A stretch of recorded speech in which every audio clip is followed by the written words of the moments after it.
Greetings and welcome to the latest episode of the Vernon Richard Show. I am Vernon. And I am Richard. So yeah, we're cooking on gas. We released an episode a little while ago, and we're here recording another one. So we're getting into our stride with this thing. Thank you so much for all your views and likes and shares and subscriptions. We haven't quite reached 200 yet, have we, Rich? I don't believe so, no. We're still pushing for the 200 mark. So yeah, We are if you're not subscribed and you've listened, please do. It's Operation 200 subscribers. Our big goal is to get 192. Who is going to be our 200th subscriber? That's what I want to know. Who's going to be our 200th subscriber? Please get involved.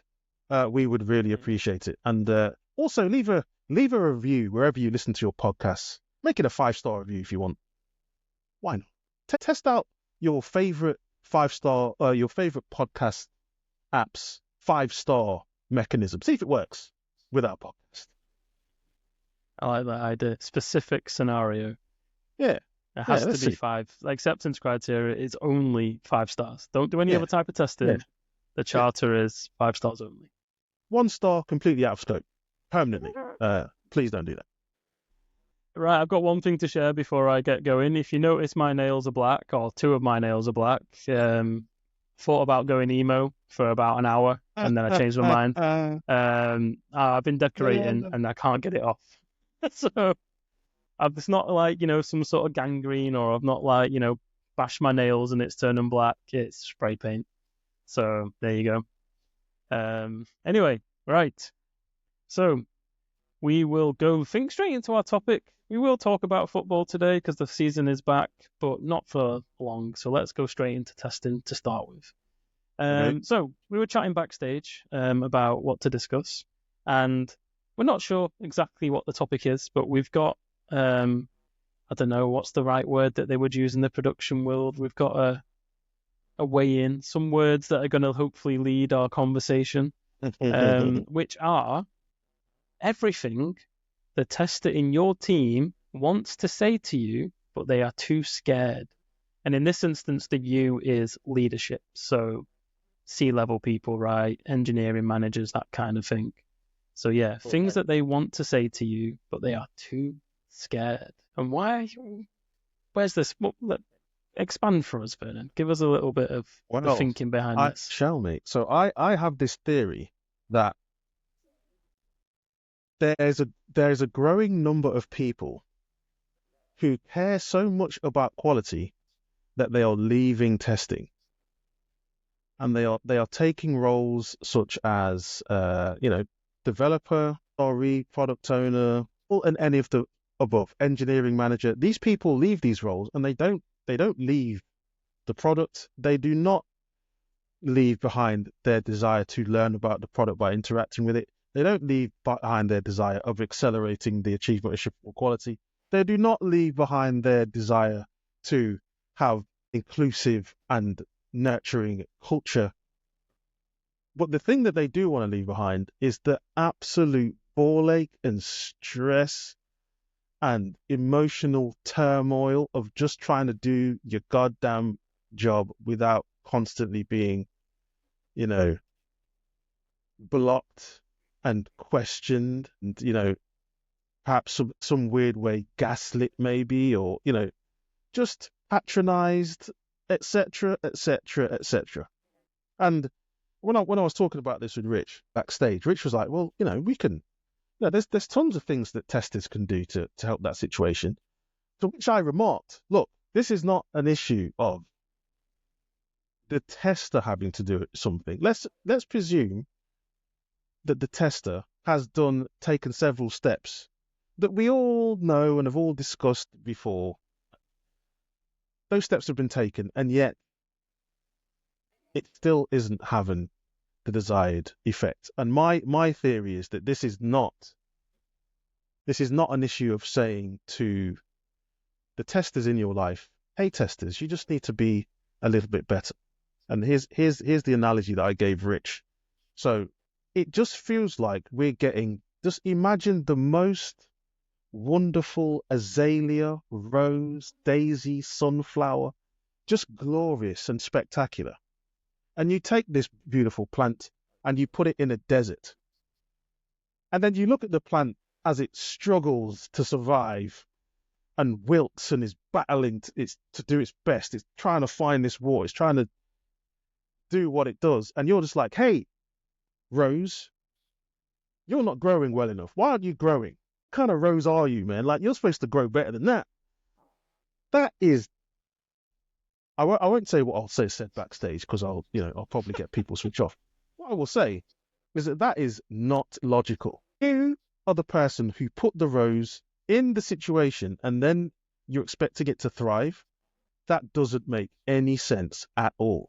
So you're responsible for putting it in that desert. You're responsible for the desert. You're responsible for creating an environment in which this rose is going to thrive. And you have failed.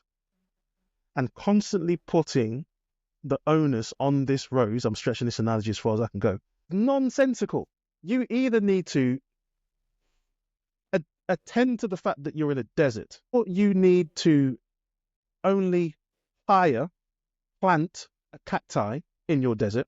But what you shouldn't do is get this daisy, get this sunflower, put it in the desert, and then be like, oh, you're not growing very well. You're a bit lame, aren't you? What kind of rose are you? What kind of flower are you? You suck.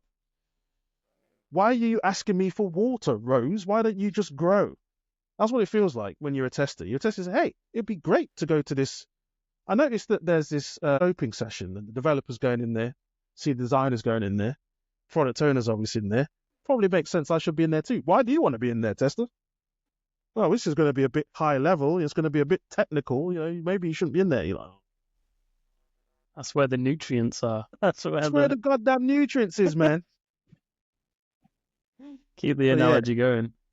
So that's where I'm at with it. It's just very irritating. And I'm seeing more and more people do that, and all of that bullshit goes away. They do near enough the exact same thing. Their curiosity is the same. They point out certain things. They ask for access to the levers, or access to production, or access to this, or access to that. And then, oh yeah, sure, you can have that. Boom.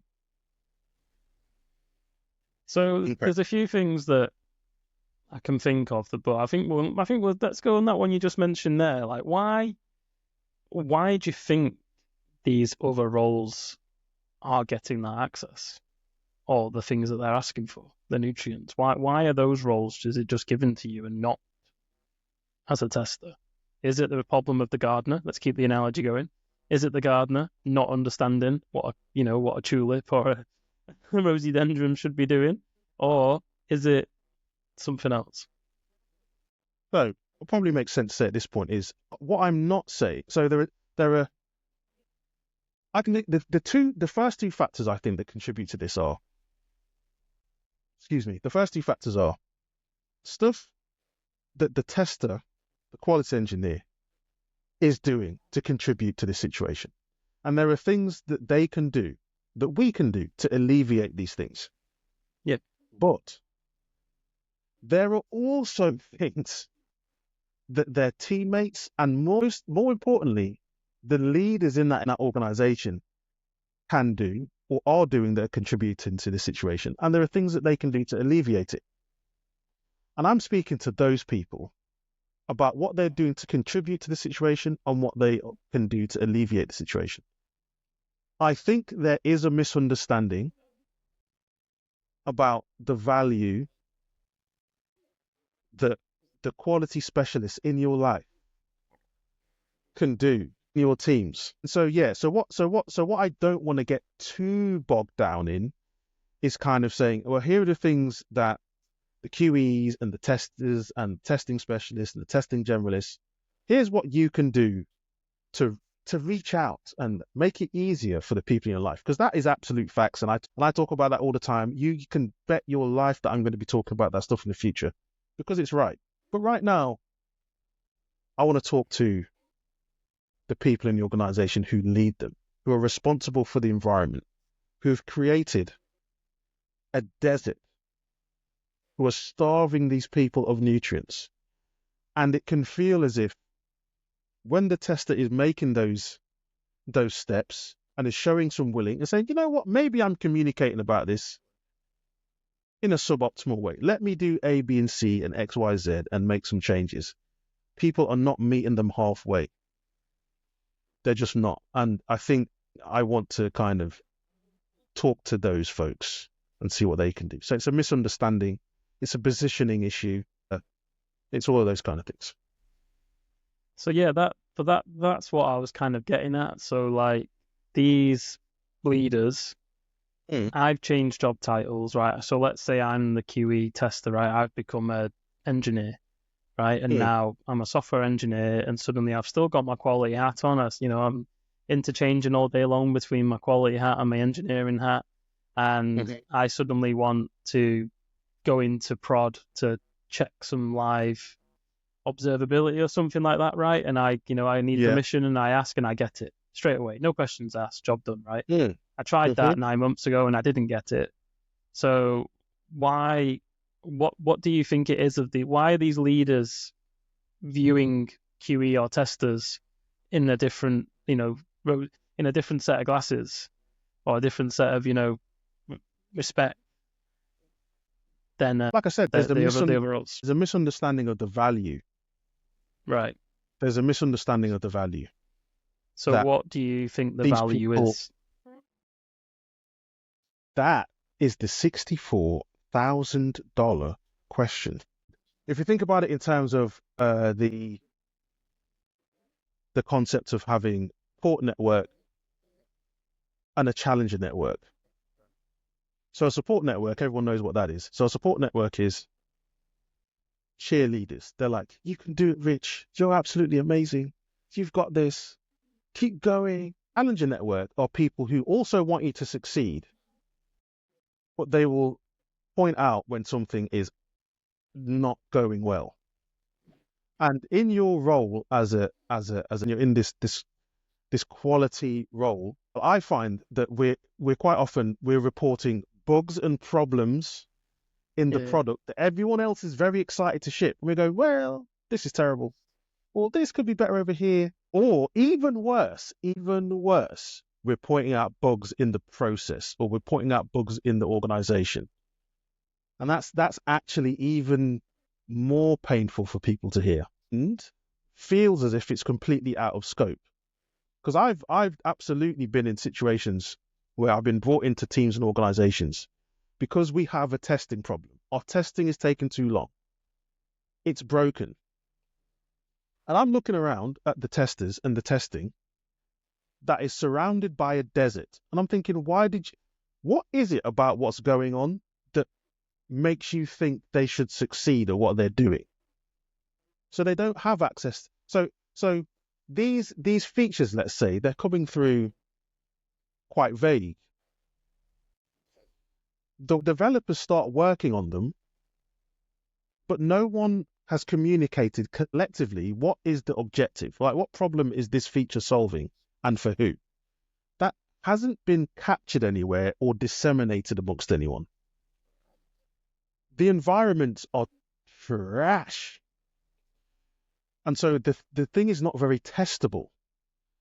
And so when the testers in your life are saying, this would be much easier if I had access to some data that I could just quickly add to the environment and then destroy when I was finished. Or I could spin up something locally and then kill it when I was done. We don't have that. So Rich is once again, he spent 3 days in this environment. When am I going to get access to it? All of these things slow down testing. But there's like a disconnect. It's almost as if people believe that despite all of these things, testers should you should just power through. Or maybe it's not even power through. They don't see the connection between the ability of these people to do their work and the quality of the work being separate to the context. It's just easy, right?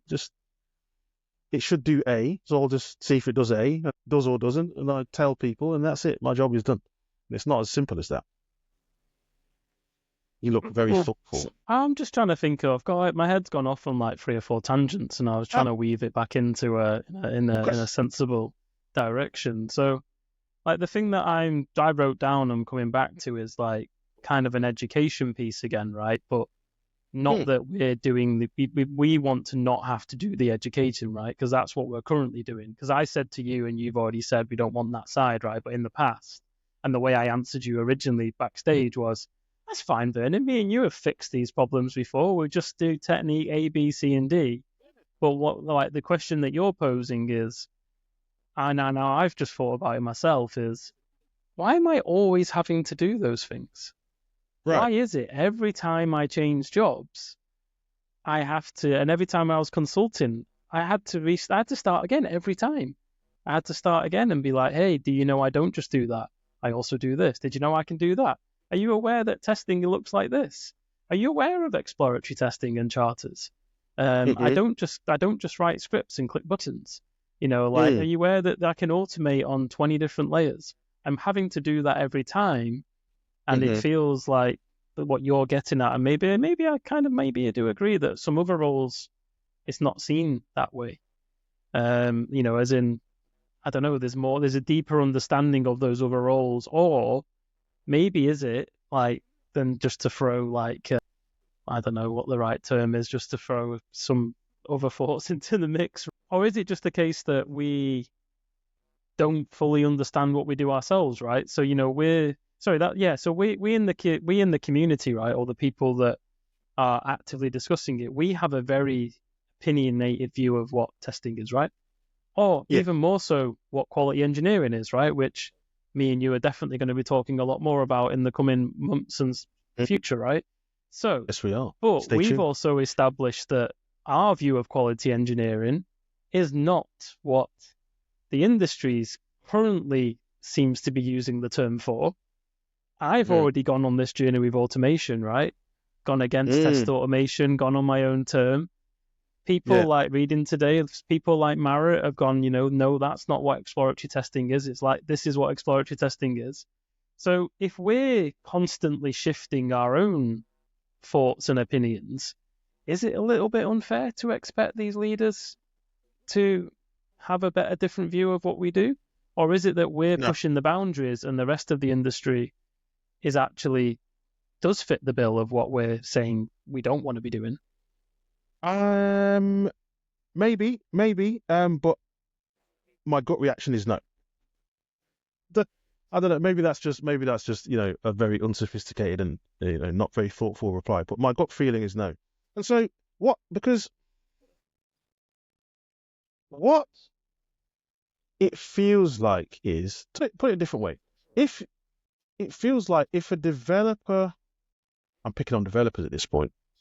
Let's just say someone who isn't a tester. Let's just say that it feels like more effort is expended to understand why they are unhappy or why they may not be delivering or meeting the expectations that people have of them.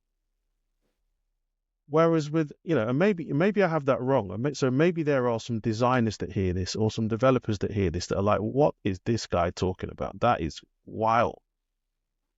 We have all kinds of crazy shit to deal with too. Yeah, valid, almost certainly.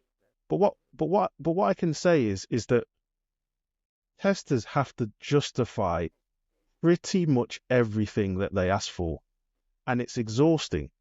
And so what would your reaction be if you're a leader in one of these organizations? So let's say you're an engineering manager, and just think about and be honest with yourself and think to yourself, how have I reacted when a tester has not been performing versus how I react when a developer has not been performing? Like, what have I been curious about and what have I not been curious about those two people in those two different situations? And it just feels like they're handled differently. Now, maybe this is historical, like it's historical baggage. There's this whole, history of programmers or designers being lauded because what they do is quite magical and it's quite tangible and it's easy to see the value. I didn't have a thing and now I have a thing. Without them, there is no thing. Without Without that builder, yeah, there's nothing. Yeah. yeah, without them, we got nothing. Whereas we are not producing something that is as tangible Yep. or visceral or easy to kind of, figuratively at least grab. I know you can't really grab an app, Yeah, but you yeah. know what I'm trying to say. And so that's definitely a factor. But you wouldn't hire somebody and not understand what their value is. If you did hire somebody, you wouldn't then try and tell them how to do their job. Or tell them, well, here's your expectations. Like, I expect you to do, this is what good testing looks like. You need to do this. I don't see that happen as much or in the same way as with developers. I definitely see people put developers under weird pressure, and, good developers write lots of code. Lines of code is the measure. I've literally seen that, as crazy as it sounds. Well, It's a bit different for testers. Yeah, I've seen that too, but what I would say is the shift that I've probably seen in recent years, but I don't know, like let's say the last 5 for the sake of it, is again the expectations changing for a developer. So it used to be just build the thing, man. right? Now you need to build the thing and make it optimized. Now you need to build the thing and write unit tests. Now you need to build the thing and add in observability. So the expectations are changing, but I would say, but basically what I'm trying to tie this to is the different expectations of a tester and a QE, right? In some companies still, the devs just write code and the testers test, right? Test cases run to manual test cases. Let's just keep it simple, right?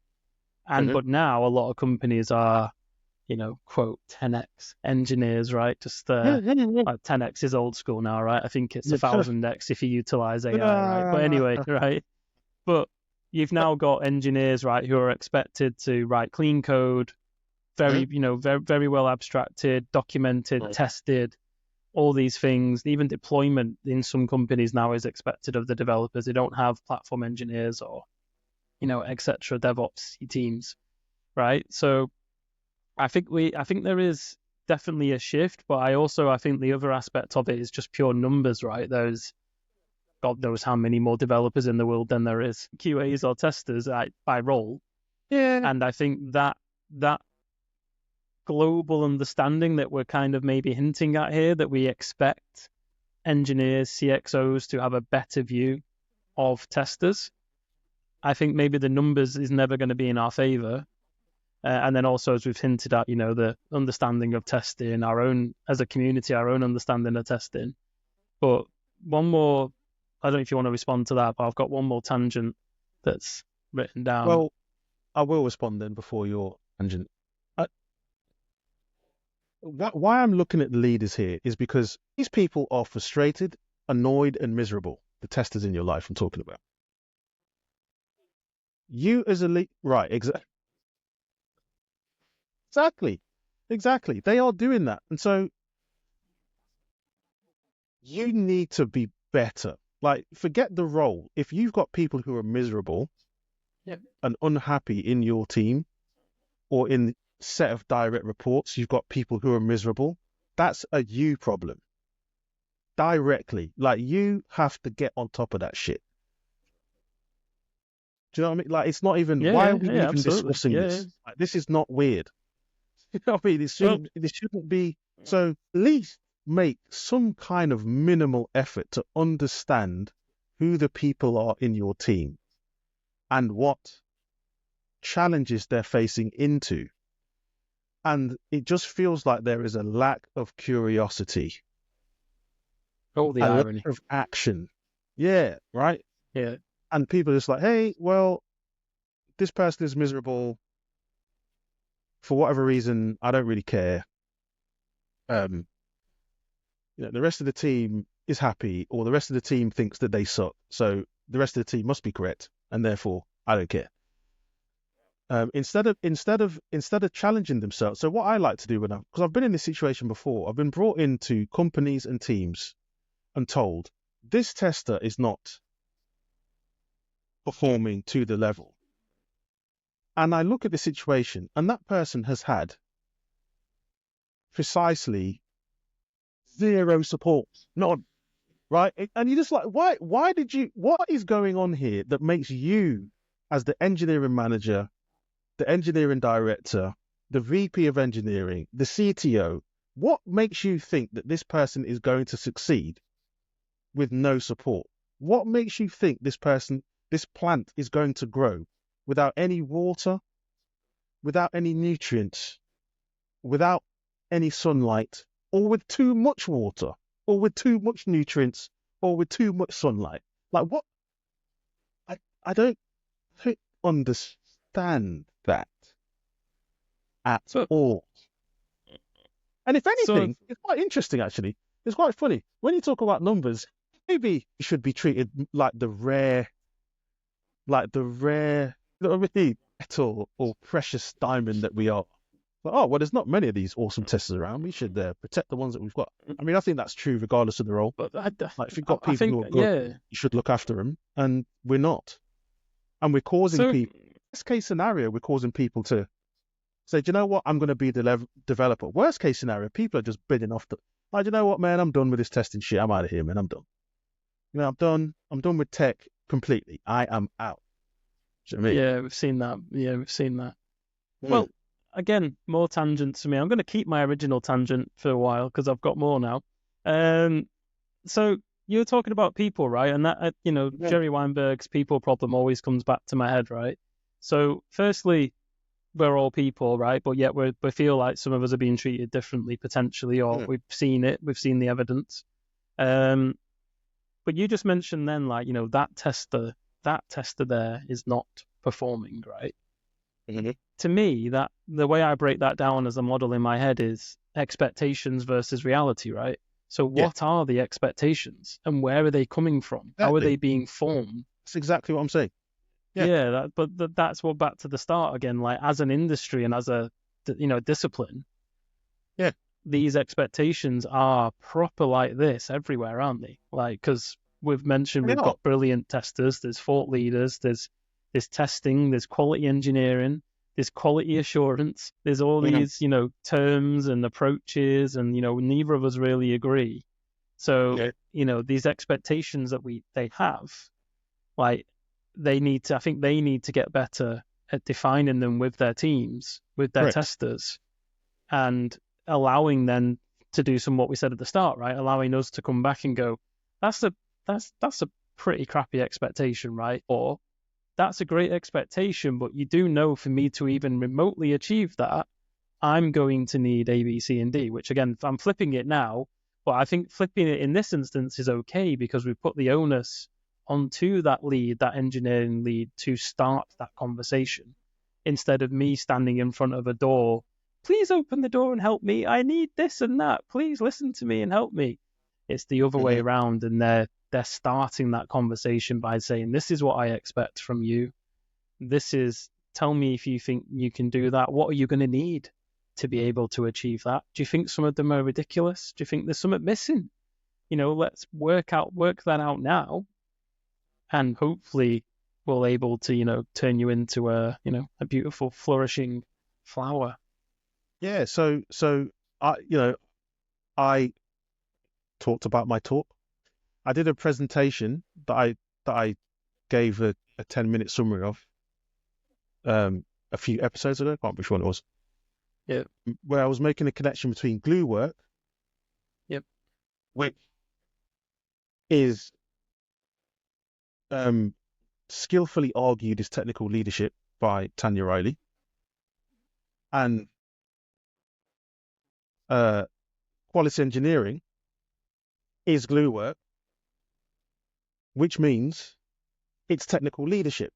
And my dear friend Martin Hinier was sharing either today or yesterday that he was talking about a presentation that he made 10 years ago, in which Martin's a bit crazy sometimes. And so Martin just started, without HR's approval, randomly, that's not true, unilaterally changing the name of his team. So he was leading a team of testers, and he would just unilaterally start changing them. He would start changing to research and development engineers, and just titles like this. And the change was instantaneous. The perception was instantaneous. Suddenly, people started inviting them to meetings that they'd never been invited to before. Why am I bringing that up? Because if we're saying that glue work is technical leadership and that quality engineering is technical leadership, and there are many stories out there in the wild of people changing roles or having their role titles changed, and they're doing basically a lot of the same things, and yet it is being perceived differently. You've got to ask yourself, this is an environmental problem, and who's responsible for the environment, aka culture, in an organization? It's the leaders in the organization. So, you mentioned Marit earlier, Marit Pahayave. She is constantly, or it feels like to me, she's quite often quotes Anna Bayek. And Anna Bayek's quote is, testers are the only role who are expected to fix the organization so that they can do their job. And that is what I'm talking about. I'm saying, okay, we can do that, and there's advice that we can do to do that. It's fucking hard work. I guess I'm saying, hey, leaders of the company, would you mind fixing your own goddamn organization first so we can do our job, instead of expecting everyone else at the coalface to fix it? And then, that's very idealized. I know that's might be wishful thinking on some level, but holy shit, it feels like we can do a better job, or they can do a better job than they're currently doing. And I 100% agree, but like the framing that I still have from the way this conversation, but just the way the framing of this conversation I think the challenge is that Anna is 100% correct, but for how we view good testing to be done. And I think the type of testing and quality work that we want to do usually means we have to influence change like that.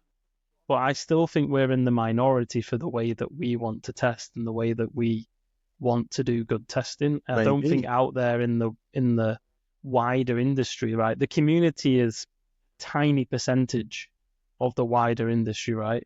Most people don't do. You mean people online listening to this podcast on LinkedIn, Twitter, wherever? Yeah. Right, so okay. I'm saying like the way that people on LinkedIn are actively trying to learn from other QEs, right, outside of their organization. Yeah. Right. Yeah. When you actively do that, you start to see a different opinion. A lot of companies have naturally done that because they've ended up with amazing people who have been able to influence that change, right? But I still feel that we still have an identity problem, as we and you were hinting at, right? What is a tester? What is a QA? What is a quality engineer? What is quality engineering? What is software testing, right? I think we're probably slowly getting closer to what software testing might mean as a general concept, or as in how we've been doing it, or even automation. Again, like I said before, how is automation used? What's its purpose? Can we just automate and replace everyone? We're now having the same with AI, right? What the hell can AI help? What can it do? So I still feel that, I feel the frustration of what made you say that, but I also feel that we're kind of still pushing the boundaries of quality and testing roles, and we're still learning what they are. And I think a lot of companies are still 10 years ago in, methods and ways of working and thinking. Doesn't change the fact that they should be treating people as people and helping them flourish. I don't think anything you're saying negates what I'm saying. No, I'm not. Yeah. It's just a fundamental. You've got people on your team who are unhappy, struggling, pissed off, frustrated. That's on you to attend to as absolutely. It just is. Regardless of whether the role is some weird, exotic, newfangled, like prompt engineer.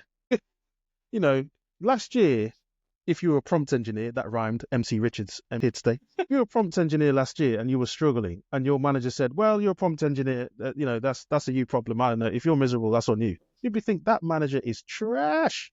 You don't get to say, well, I don't understand your role, so you're on your own. That is no good. It's not acceptable. No, I 100% agree with that. It was more from the, how can we make them more aware of expectations and roles of a tester QE?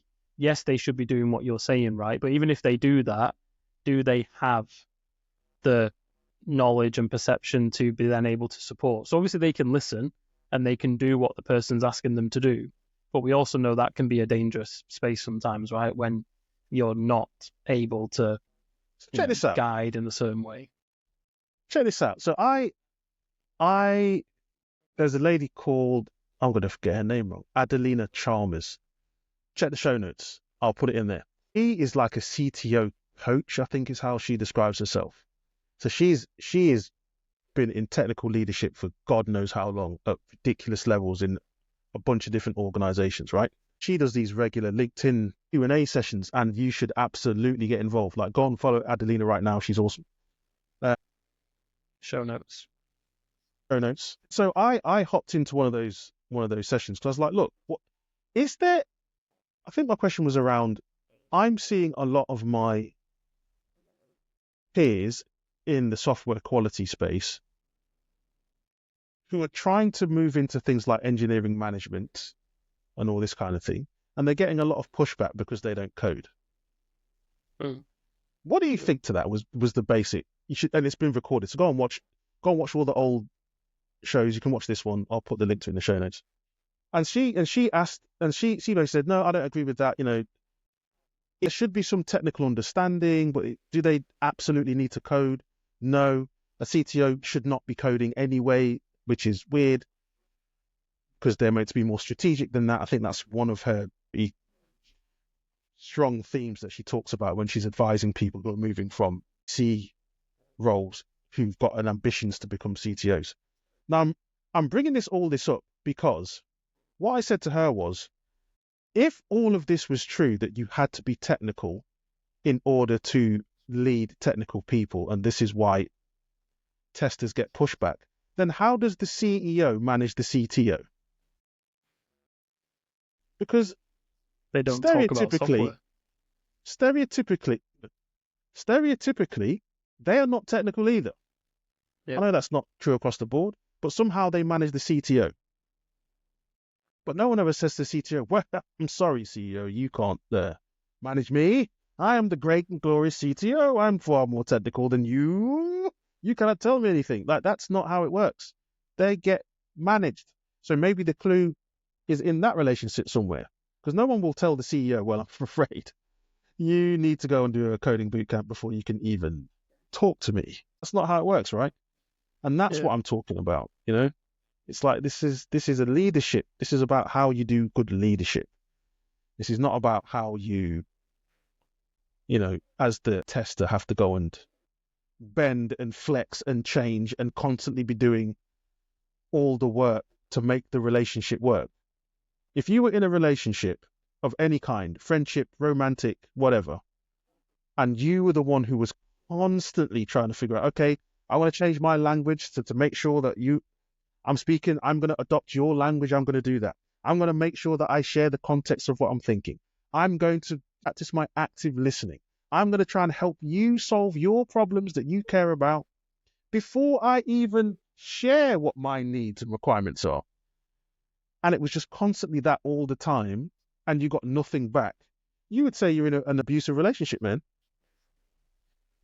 You'd say you're in a relationship with a narcissist, man. Like, you'd be like, if you told your friends you were in that relationship, each and every one of your friends would say, yo, Rich, you need to, this is not healthy for you, bro. You need to get out of that. It's no good.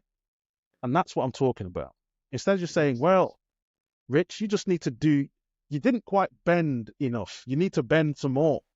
Do you know what I mean? And this is coming from someone, like I say, who is constantly trying to encourage other testers to change how we communicate and all of this kind of stuff. I think that has to be done. But let's meet halfway, man. Come on. Well, you just said it. You've literally just said it. It's a relationship, right? It's a two-way relationship. thing. Exactly. It doesn't work if it's one way. It don't work, man. It's got to be a two-way thing. And Yeah. usually in a business job relationship, the leader or the people leader that is usually the one that should be doing a bit more of the guiding than the other way around, or at least inviting, at least starting that conversation. And what we're kind of saying out here is maybe that isn't happening for the kind of tester, quality engineer kind of relationships for a bunch of reasons that we've kind of just hinted at. But I was going to talk about another relationship, and that is the relationship with our favourite football teams. So mine's only 2 games in, and it's got off to a very bumpy start. Whereas your team seems to be flying high underneath their new coach. He's not the manager, is he? Sorry, he's the coach. Is he the coach? Officially. Look, yeah. I'm going to be honest. I think I'm still in a little bit of mourning because when our previous manager, the great Jurgen Klopp, and I did say great, and I'm not taking it back, and he announced he was leaving, and then there was huge speculation about who was going to replace him, and the front runner was Xabi Alonso, who had the most ridiculous football season that a human being could have at Bayer Leverkusen. When Mr. Alonso, when he decided he wasn't going to join, Liverpool's season imploded at the same time. So we were in for 4 trophies at one point, and then we suddenly were out of 3 of them. Yeah, damn you, Richard. And I literally kind of lost. I just was too devastated and heartbroken, and I haven't really paid much attention to football since then. So I don't know anything about our new coach. Literally don't know anything. I just know he's Dutch. I know he was the coach of Feyenoord before that, and that's it. So I'm just thinking, I hope this is not the start of more years in the wilderness for my club, because last time this happened to us, it was a long way back, man. There was a long way back. Well, I would say you've started pretty well, some pretty decent football. We've started pretty much the same as last season. Same old, slightly more offensive, but still terrible. And now we're buying Chelsea players, so hey, fuck knows. Anyway, right. There was one tangent that I don't think we need another topic for this episode, but I wanted to bring it up because I wrote it down twice for some reason. So, topic so nice. Talking about expectations and perspectives, right, of testing and quality engineers, and talking about how developers and other roles seem to have more ability to get stuff right, and potentially maybe agreeing that the expectations that a lot of these leaders have of what a tester can do or should be doing are very different to how we maybe view that. Do you think part of that problem is the test tool market? Because we don't see, I know we're seeing a little bit more now with AI, but even then, we're still not seeing AI going to build your product for you. We're seeing AI is going to help build your product for you, right? So a lot of the developer tools are worded still as about aiding you and assisting you to go from being 10x to 1000x, right? Or just being able to develop quicker. Yet we're not seeing that in our space, in the testing space. We're now seeing even what we had with automation. It's the same narrative.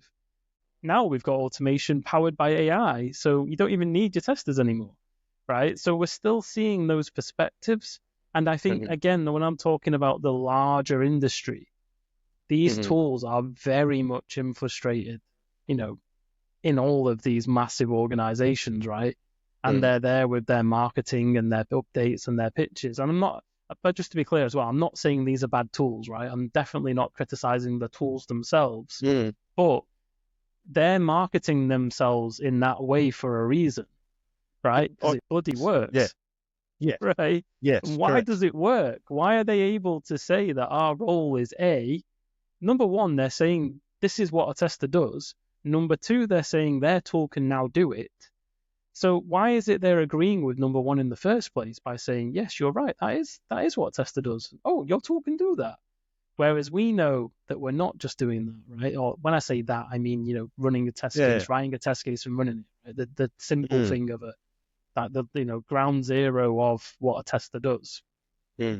we're discussing, a lot more of all these other skills that happen. And we've seen the stories, right? That when you do switch to that tool, quality usually goes like this, right? Because things we've hinted at there, right? Number one, the tester never really spoke about all the glue work they did or all the other work they did. They just kind of carried on, and they only communicated in bug reports, right?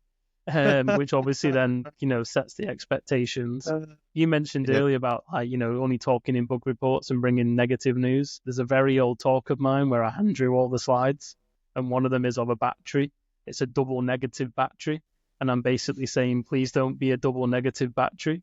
Like, you need to recharge yourself, and you also need to give out positive energy, as in, well done, I found no bugs, or that's a greatly written story, or yay, it's gone live, right? Instead of the communicating in that test failed, this bug happened, right? But anyway, back to my point. Funny. So yeah, do you think that, the tooling space and the tools in our space are kind of not helping us with that expectation setting at the leadership level?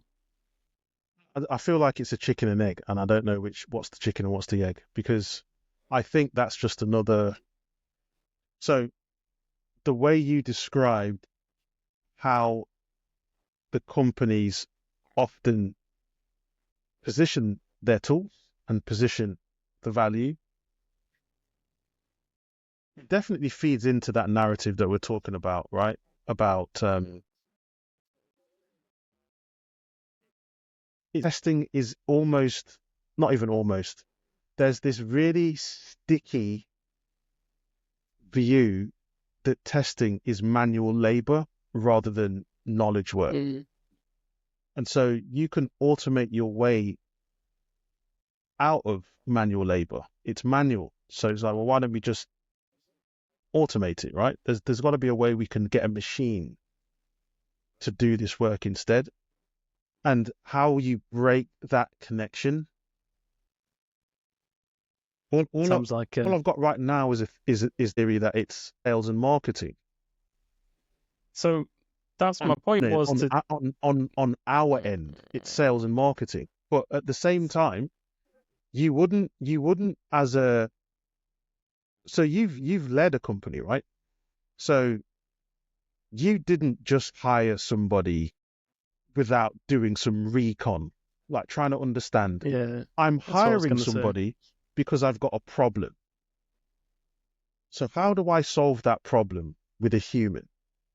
I'm not just going to grab the first human that walks by off the street that has a pulse and can breathe. I want to actually find someone with a certain set of skills that pertain to the problem at hand. So I think there is a level of due diligence that is required on the side of the people hiring and leading these people to kind of say, what do we actually need?